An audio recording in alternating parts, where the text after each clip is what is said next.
Bonjour et bienvenue sur la chaîne YouTube Un couple de flammes jumelles qui part en live. Donc nous allons continuer la série du témoignage du runner sur les souffrances ressenties tout au long du parcours. Nous avons déjà fait un premier podcast qui est déjà sur la chaîne sur le témoignage de la souffrance du runner au niveau de plus en lien avec la colère. Et là, ce matin, nous allons enregistrer sur tout ce qui est en lien avec la tristesse ressentie sur le parcours. Oui, bonjour tout le monde. Alors, je voulais commencer le podcast pour dire que par rapport à la tristesse, il s'est passé un phénomène assez similaire à la colère. C'est-à-dire qu'en fait, euh, cette tristesse que j'arrivais la plupart du temps à masquer avant de rencontrer Muriel, eh bien, cette fois, non, ce n'était plus possible. Et qu'est-ce euh, qu'est-ce qui s'est élevé assez rapidement en termes de tristesse? Eh bien, c'était une tristesse, je m'en rappelle, au début de la relation, en lien avec le fait que je vivais intérieurement beaucoup de yo-yo émotionnel. C'est-à-dire comme si je vivais quelque chose de très intense positivement dans la relation, et puis que dès qu'il y avait la moindre anicroche, ça s'effondrait dans mon monde intérieur. Et du coup, euh, très vite, il y avait une tristesse en lien avec cet effondrement-là. Quand tu dis que dans ta vie d'avant, avant de me rencontrer, tu arrivais à masquer cette tristesse comme tu masquais ta colère, est-ce que tu peux témoigner de comment tu masquais cette tristesse dans ta vie d'avant? Oui, tout à fait. J'ai, on va dire, une réputation depuis longtemps de quelqu'un d'assez jovial et un petit peu l'animateur de service, presque le clown de service. Et donc, euh, je crois que le terme clown convient parfaitement parce que je jouais ce personnage de clown, même si, à des moments où intérieurement je me sentais pas du tout d'humeur à rigoler, quoi, en fait. Donc, on va dire avec le personnage du clown à faire rire les autres alors qu'intérieurement je n'étais pas gai. Ok, donc est-ce que tu peux nous en dire un peu plus également sur la tristesse ressentie par rapport à ces yo-yo émotionnels? Comment est-ce que tu le vivais intérieurement? Qu'est-ce qui se passait? Si tu peux le détailler un peu plus, ça provoquait quoi intérieurement cette tristesse dans comme tu le dis souvent, dans ton monde intérieur? Oui, eh bien, je pense que l'image, moi, qui me vient là spontanément, c'était vraiment comme si je découvrais un magnifique édifice, quoi, un palais, je sais pas, le palais d'un sultan. Tout d'un coup, je vivais intérieurement, waouh, je suis dans un palais magnifique avec des dorures, tout est superbe. Et puis tout d'un coup, tout est en ruine d'un coup, d'un seul coup, d'un coup. Et donc c'est comme si je me retrouvais comme ça, un peu seul d'ailleurs, au milieu de cette, euh, cette ruine. Et donc avec beaucoup de tristesse. Et donc en même temps que je témoigne de cette image, je sens que oui, il y avait aussi une tristesse en lien avec un sentiment d'être seul, en fait, d'être en solitude, alors que pourtant on était encore en relation quand ça se passait. D'accord. Est-ce que ce phénomène de tristesse pouvait venir de quelque chose qui était peut-être euh, perturbant dans cette relation, comme quelque chose de complètement nouveau, peut-être qui provoquait un comportement interne particulier? Est-ce que cette tristesse n'était pas le révélateur de quelque chose de très perturbant pour toi? Pour moi, il y avait là deux choses vraiment nouvelles. Le côté déjà extraordinaire des sentiments que je ressentais pour toi, hein. Je crois que je l'ai déjà dit dans d'autres podcasts, avec même des, quelque chose que je ne peux pas vraiment nommer, quelque chose en tout cas vraiment très très très intense et hors norme en comparaison avec ce que j'avais pu ressentir et vivre avant dans des relations amoureuses. Et puis ce côté aussi, encore une fois, très ascenseur émotionnel, très... J'avais réussi jusqu'alors à maintenir quelque chose d'assez régulier et plat. Et puis tout d'un coup, je me retrouve dans des grands remous, des hauts, des bas. Et donc, ça aussi, c'était très nouveau pour moi. D'accord, donc je repose la question. Donc cette tristesse tu viens de, dont tu viens de retémoigner, est-ce que c'était en lien avec quelque chose, tu viens de le dire d'ailleurs, quelque chose qui était très remué, sensation d'ascenseur émotionnel, etc. Mais tu le relis à quoi? Même si tu l'as relié à, ça a fait sens et tu as compris quelques temps plus tard quel était le sens, c'était relié à quoi? Et d'après toi aujourd'hui, est-ce que tu pourrais témoigner, c'était relié à quoi? À quoi d'autre en dessous de la tristesse? C'est sûr que cette tristesse, elle était en lien avec finalement cette forme aussi de gâchis, de et de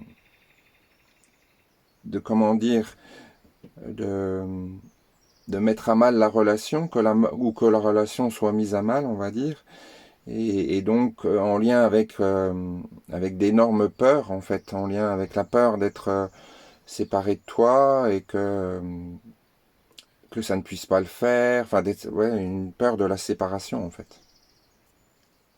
Ok, la peur de la séparation, est-ce qu'il y avait d'autres peurs? Euh, oui, certainement. La peur de la fusion peut-être? Oui, aussi, c'est vrai que paradoxalement, oui, c'est sûr. Oui, oui. euh, j'ai évoqué dans d'autres podcasts le fait que j'ai souffert, moi, d'une sorte de blessure, dans la sensation d'être comment dire, comme opprimé par le féminin, mais avec, en fait, en fond d'écran, effectivement, comme la peur de, ça je l'ai compris avec toi grâce à la relation, la peur de refusionner et de me perdre là-dedans, de me perdre dans la fusion, comme si je serais plus moi et que j'allais oui, vraiment me perdre. Donc il y a quelque chose assez rapidement dans le parcours, dans ton parcours de flamme jumelle qui est venu comme mettre en lumière, qui est venu mettre un coup de projecteur sur quelque chose qui avait peur de la séparation, mais également peur de la fusion, et qui générait du coup beaucoup de tristesse. Est-ce que cette tristesse et cette peur de la séparation, cette peur de la fusion, te faisaient ressentir également une forme d'impuissance? Ah bah, ça c'est sûr que de l'impuissance j'en ai ressenti très très vite parce que je me sentais de toute façon là, je dirais pour tous les phénomènes que je décris, que ce soit la colère, la tristesse, les peurs, puisque maintenant on évoque les peurs, il y avait comme quelque chose qui était vraiment incontrôlable qui me, plein de choses que je n'arrivais pas à gérer en fait. Et oui, comme si je me sentais impuissant à faire quoi que ce soit en fait, comme si je me faisais submerger, donc avec une sensation, oui, d'être comme un fétu de paille au milieu d'un océan en furie, et donc oui, d'être complètement impuissant par rapport à tout ça, ça c'est sûr. Et est-ce que, si on revient sur la peur de la séparation, est-ce que tu pourrais nous en dire un peu plus sur comment tu le... Alors évidemment, tu témoignes à aujourd'hui, donc tu n'es pas le Frédéric d'il y a 6 ans en arrière, hein, mais à aujourd'hui, donc tu peux donner des éléments plus précis et plus conscients que ce qu'il en était à l'époque.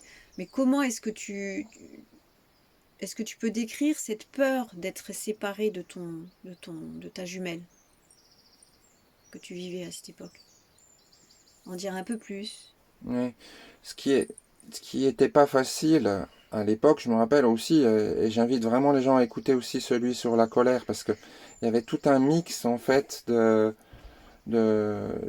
émotionnelles et donc des choses assez contradictoires, comme effectivement une envie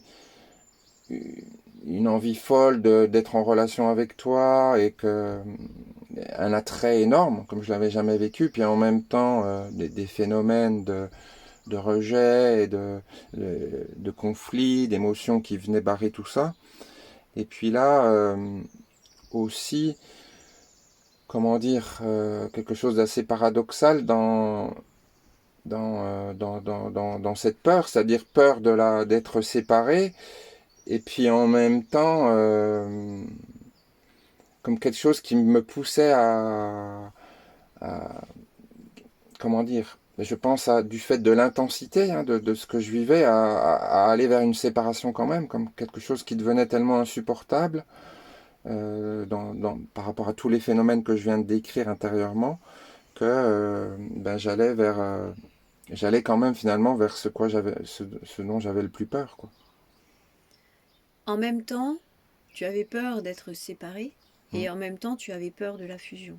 Mm. Donc il y a quelque chose qui, à ce moment-là, effectivement, pouvait générer beaucoup de chaos et de sentiments d'impuissance, parce qu'en même temps, tu avais peur d'être séparé, mais tu créais la séparation, et en même temps, tu avais peur de la fusion, et voilà, un truc qui était très complexe en fait. Donc est-ce que tu peux en dire un peu plus? Et là, je précise que moi, tout au long du podcast, en fait, je ne fais que poser des questions à Frédéric. Je ne témoigne pas de ce que j'ai vécu, vous l'avez entendu déjà jusqu'à maintenant. Et mon rôle, en fait, dans ces podcasts, pour qu'il y ait un témoignage très concret, très vivant d'un runner, Frédéric en l'occurrence, je me mets en retrait, en fait. Je pose des questions de manière à ce qu'il puisse témoigner le plus en détail possible de ce qu'il a vécu. Donc, est-ce que tu pourrais nous dire ce phénomène de séparation dans ton histoire personnelle d'être humain, dans ton histoire personnelle, dans cette vie-là, et dans ce phénomène aussi de la peur de la fusion? À quoi est-ce que, quelque temps plus tard, tu as commencé à te rendre compte à quoi c'était rattaché en fait? Ça vient d'où dans cette vie-là, hein? Mm. Dans cette vie-là, très clairement, la peur de la fusion, elle est en lien avec ce que j'ai pu vivre avec ma mère, que j'ai estimée être une mère fusionnelle, en tout cas dans sa relation avec moi. En tout cas, c'est comme ça que moi je l'ai vécu. Et au moment de l'adolescence, de ne plus le supporter, comme si c'est quelque chose une sensation même d'être parfois violé dans mon intimité par cette fusion que je ressentais de sa part, et en tout cas que je vivais moi, et oui, du coup quelque chose qui n'était plus supportable, que je ne voulais plus, comme si là aussi, ben, avec l'envie en tant qu'adolescent, ben, d'être quelqu'un de différent, de devenir adulte, de me séparer de ma mère. Donc il y avait très clairement un rapport avec ça dans cette vie-là. Ouais. Donc ce que tu es en train de dire, c'est qu'il y a un rapport, un lien de certaines choses que tu as vécues dans ton parcours, dans ce parcours de flamme jumelle, des résonances en fait, des choses qui sont remontées, d'événements, de blessures, de conflits intérieurs, de difficultés que tu as vécues dans ton histoire personnelle quand tu étais plus jeune. C'est clair, au même titre que la tristesse, là, c'est très clairement là cette histoire de fusion dans cette vie-là en rapport avec ce que j'ai vécu avec ma mère et que j'ai reproduit avec le féminin, puis en particulier qui s'est vraiment révélé cette fois, encore une fois, très intensément dans notre relation. Mm. Est-ce que tu peux nous dire à chaque fois que qu'est-ce qui se passait pour toi dans les moments où en fait tu te séparais de moi, dans les moments où tu fuyais d'une certaine manière, dans les moments où tu partais vers un ailleurs, vers une autre femme, etc. En lien avec la tristesse. Mm. C'est qu'est-ce que tu vivais? Parce que j'ai pu voir dans certains commentaires de Chaser à des moments donnés, et même sur notre chaîne, comme quoi un peu le runner, une fois qu'il s'en va, il vit sa meilleure vie, en gros il s'en fout, hein, je caricature, de son chaser, de sa jumelle ou de son jumeau, etc. Et moi j'aimerais que tu parles de ce que tu as vécu personnellement à chaque fois que tu as ressenti cette tristesse quand tu te séparais de moi. Oui, bah alors là, je parlais tout à l'heure du fait que dans ma vie, avant de te rencontrer, j'arrivais à masquer la tristesse. Et là, alors oui, ça marchait quelques temps, mais vraiment pas longtemps. Si je me séparais de toi pour aller rencontrer quelqu'un d'autre, par exemple, ben, euh, je pouvais donner le change, on va dire, ouais, 1 ou 2 semaines, mais très vite, de toute façon, il y avait une tristesse aussi très, très, très, très profonde et quelque part plus intense que celle que je vivais dans les effondrements dont je parlais tout à l'heure quand on était ensemble, qui était là très clairement une tristesse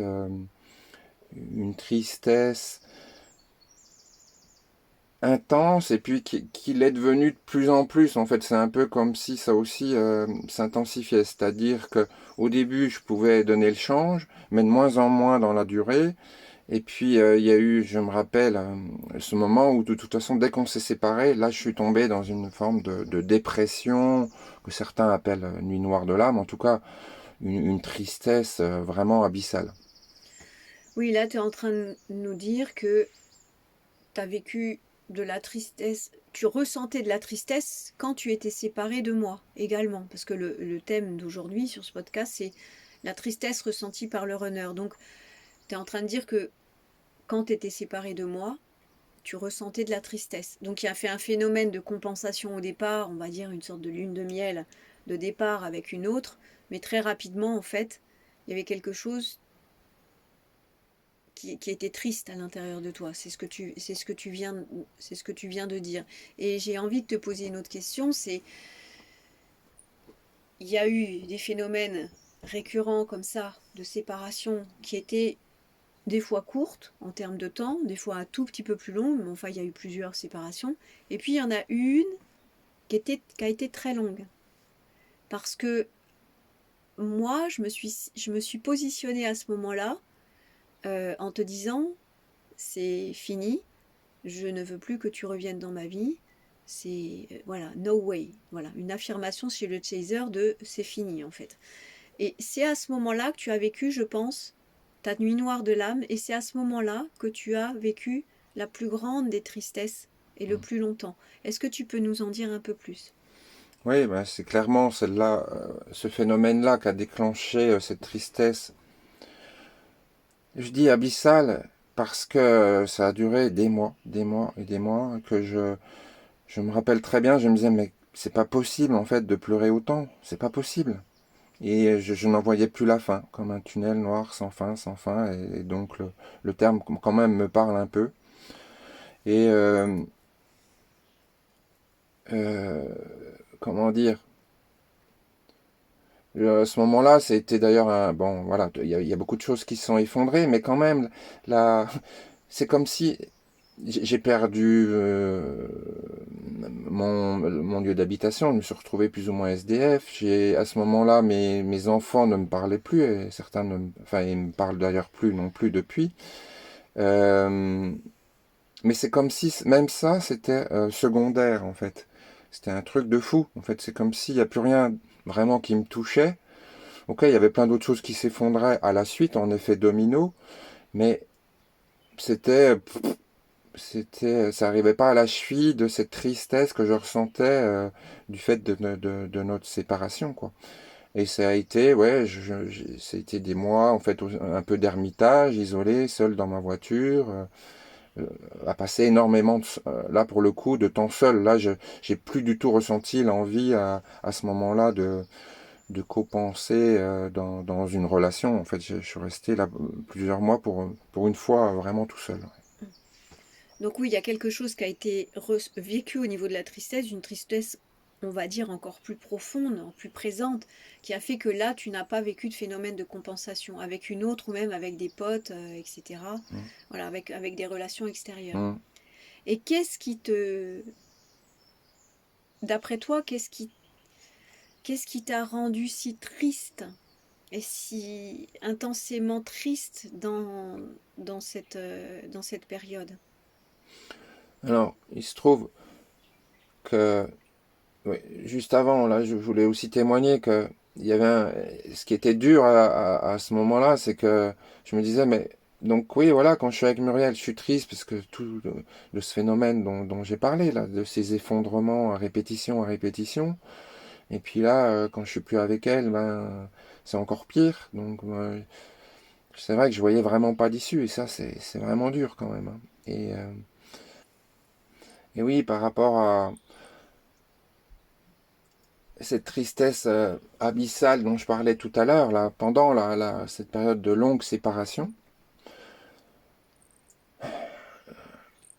il y a un moment, j'ai eu une sorte d'expérience un peu particulière, c'est-à-dire je me suis retrouvé, moi j'ai ressenti que je vivais ce que certains appellent la séparation originelle, en fait, comme la sensation, en fait, que on me balançait d'être balancé dans du vide, de, de- qu'on m'éjectait de quelque chose de magnifique, de très lumineux, de très beau, et pour me retrouver dans du néant, du noir, du sombre, du lourd, et un truc très très puissant émotionnellement, en fait, avec aussi beaucoup, tout un mélange là pour le coup, de tristesse, de colère, mais pourquoi vous me faites ça? Un truc un peu bizarre, quoi, en fait, quelque chose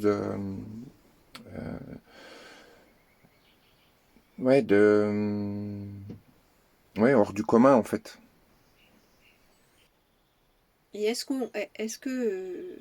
qu'aujourd'hui, avec du recul, tu pourrais témoigner, c'est une vraie question, hein, ce que je pose, c'est pas une affirmation, hein, du fait que ton chaser qui se positionne dans l'affirmation de ces stops, et c'était à l'époque, en tous les cas à l'époque, hein, dans mon esprit, hein, dans ma conscience à ce moment-là, un stop définitif à la relation. Mm. Est-ce que ça t'a, est-ce que ça a été aidant pour toi et en quoi? Et est-ce peut-être que ça a été aidant pour aller vraiment épurer, ressortir toute cette tristesse sans fond, sans fin? Mais à mon avis, ça a été aidant à d'autres points. Est-ce que tu peux... Oui, évidemment que ça a été aidant. Dans l'autre point, on va se focaliser sur la tristesse aujourd'hui. Et oui, étonnamment, je l'ai su en fait dès le début. Je me rappelle très bien quand tu m'as annoncé effectivement que tu t'étais engagé dans une nouvelle relation, que c'était fini entre nous. Je me rappelle l'endroit, le moment, etc. Et l'effet que ça a eu dès le départ sur moi. Et, et comme si je savais que ça allait être utile en fait. C'était pour mon bien, mais sauf que très vite, ben oui, la souffrance était là et cette tristesse immense. Donc évidemment, j'avais beau savoir que c'était pour mon bien. Et maintenant, oui, je peux en témoigner après coup. Ça a été très long, très intense, très souffrant. Et en même temps, oui, c'était quelque part le plus beau cadeau que tu m'aies fait dans cette affirmation-là, parce que oui, ça a permis d'aller dans des profondeurs que je pense je n'aurais jamais pu atteindre autrement, en fait. Et là, je fais un commentaire au passage par rapport à ce que vient de dire Frédéric. Pour moi, c'est une des particularités de la relation flamme jumelle. C'est le fait qu'il y a des intensités et des profondeurs dans lesquelles nous allons aller dans cette relation miroir, dans cette relation si particulière, dans laquelle nous n'irions pas dans une autre relation hors, on va dire, hors couple de flammes jumelles. Et ce que je voulais aussi dire, c'est que là, on peut voir, si vous avez bien écouté, j'ai envie de dire ça comme ça, mais jusque-là, le témoignage de Frédéric, c'est que les choses se vivent à différents niveaux, mais aussi au niveau de la 3D, au niveau du concret, au niveau de la vie, du vivant d'un être humain incarné sur cette terre. Tout ne se vit pas au niveau de la 5D, tout ne se règle pas dans la 5D. Bien sûr aussi, mais pas que. Parce que là, on peut entendre Frédéric juste avant qui témoigne du fait que oui, je sentais que ce qui se passait là, dans ton affirmation de séparation définitive et que tu étais en train de rencontrer quelqu'un dans une relation importante pour toi, j'ai compris très vite que c'était une opportunité pour moi. Et tu as dit derrière, mais très vite, j'ai dans mon corps, dans mon esprit, dans ma dimension humaine, il a fallu traverser tout ça et ça a été très très dur. Donc est-ce que tu peux en parler un peu de ce que tu as vécu au niveau de la tristesse et au niveau de peut-être d'autres choses aussi, mais par rapport à ce que je viens de dire juste avant, il y a ce que nous vivons dans la 5D, il y a ce que nous pressentons, il y a ce que nous intuitons, etc., 5D, 4D, mais il y a aussi tout ce que nous vivions dans la 3D. Est-ce que tu pourrais témoigner, toi, en tant que runner, qu'est-ce que tu penses de ça? Qu'est-ce que tu en as vécu? Oui, eh bien, c'est vrai qu'en tant que runner et aussi celui qui s'éveille un peu plus tardivement, euh, ouais, moi je peux que enfoncer le clou par rapport à ce que tu viens de dire, c'est-à-dire que oui, quelque part c'était chouette que d'être conscient que ce phénomène allait être un passage obligatoire et très utile. Et d'ailleurs, ça m'a certainement aidé à le traverser. Après coup aussi, je me dis qu'il y a comme une orchestration, on pourrait dire presque divine, dans le sens où ça s'est fait au moment parfait, où j'étais quand même prêt à traverser cette épreuve, car c'en était une, initiatique pour le moins. Et parce que tu m'avais aussi, pour le coup aussi initié, toi, en tant qu'humaine, et là, on revient à du 3D, à comment accompagner des choses en soi. Et donc là, cette tristesse, en l'occurrence, oui, oui, j'ai pris soin de moi en fait à ce moment-là. C'était terrible d'une certaine manière. C'était, oui, on pourrait dire presque affreux de, de- d'être en contact au quotidien quasiment et pendant des heures, des jours, des semaines, des mois avec ça et en même temps magnifique puisque oui, ça a permis de passer beaucoup de temps avec moi-même, à me découvrir un peu plus aussi.